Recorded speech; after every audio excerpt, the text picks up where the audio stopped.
चतुर्भुजदास जी रात भर ठाकुर जी के चरणों में बैठे रहे और कहने लगे, हे नाथ, मैं आपके बिना नहीं रह सकता।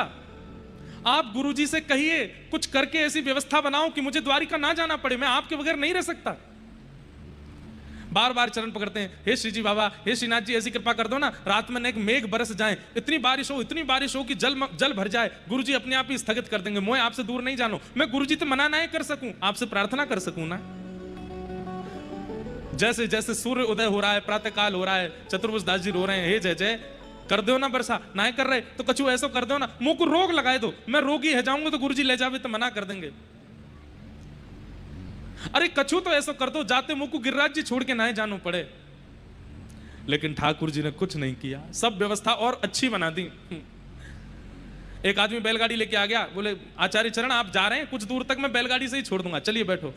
चतुर्भुजदास जी बोले, मैं तो कह रहा हूं व्यवस्था बिगाड़ो, आप तो और व्यवस्था करवा रहे हो। अरे पैदल की जगह बैलगाड़ी भिजवा दी। गुरु जी बोले चलो चतुर्भुजदास। चतुर्भुजदास जी निकल रहे हैं, गुरु आज्ञा टाल नहीं सकते, लेकिन गिरिराज जी छोड़ नहीं सकते। अब ज्यों ज्यों चलते हैं पीछे मुड़ के देखते हैं, जब तक श्रीनाथ जी दिखते रहे, हाथ जोड़ते रहे, कुछ कर दो, कछु तो कर दो, कहीं तो रुकवाए दो। फिर गुरु जी के साथ चलने लगे, फिर पीछे मुड़ के देखा श्रीनाथ जी नहीं दिख रहे, केवल गिरिराज जी दिख रहे हैं। गिरिराज जी से प्रार्थना कर रहे हैं, मैं नहीं रह पाऊंगा, जैसे जल से मछली दूर रहती तड़पते मर जाए, मैं मर जाऊंगा। थोड़ी और दूर गए तो गिरिराज जी भी ढक गए, अब केवल ध्वजा दिख रही है। ध्वजा जी से प्रार्थना कर रहे हैं, कछु तो करो, आप भी दिखनी बंद है गई, मेरे प्राण निकल जाएंगे। और थोड़ी दूर जाके जब पीछे मुड़ के देखा, जब ध्वजा जी भी नहीं दिखी, चतुर्भुजदास जी को वहीं मूर्छा आ गई, वहीं गिर पड़े।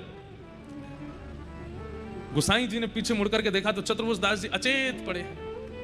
हाँ गिरधर, प्राण गिरधर, जीवन गिरधर, हाँ गिरधर, प्राण गिरधर, जीवन गिरधर कहकर के रो रहे हैं। गुसाई जी ने जाकर के जैसे ही जल का छिड़काव किया, क्या हुआ चतुर्भुजदास?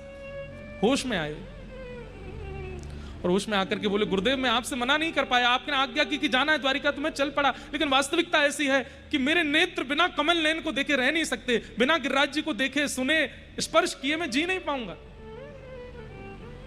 मैं आपकी आज्ञा का उल्लंघन नहीं करना चाहता, पर नाथ आपके चरणों में प्रणाम करते हुए बस आज्ञा चाहता हूं, मुझे वापस जाने की आज्ञा दे दीजिए, मैं गिरिराज जी के बगैर नहीं रह सकता। गुसाई जी मुस्कुराए, बोले तुरंत दौड़ के जाओ गिरिराज जी, और वहीं रहो, कहीं मत जाना। दौड़ करके श्री चतुर्भुजदास जी दौड़ते हुए आ रहे हैं, नेत्रों से अविरल अश्रुधार, हे गिरधर, प्राण गिरधर, जीवन गिरधर, दौड़ते हुए आए।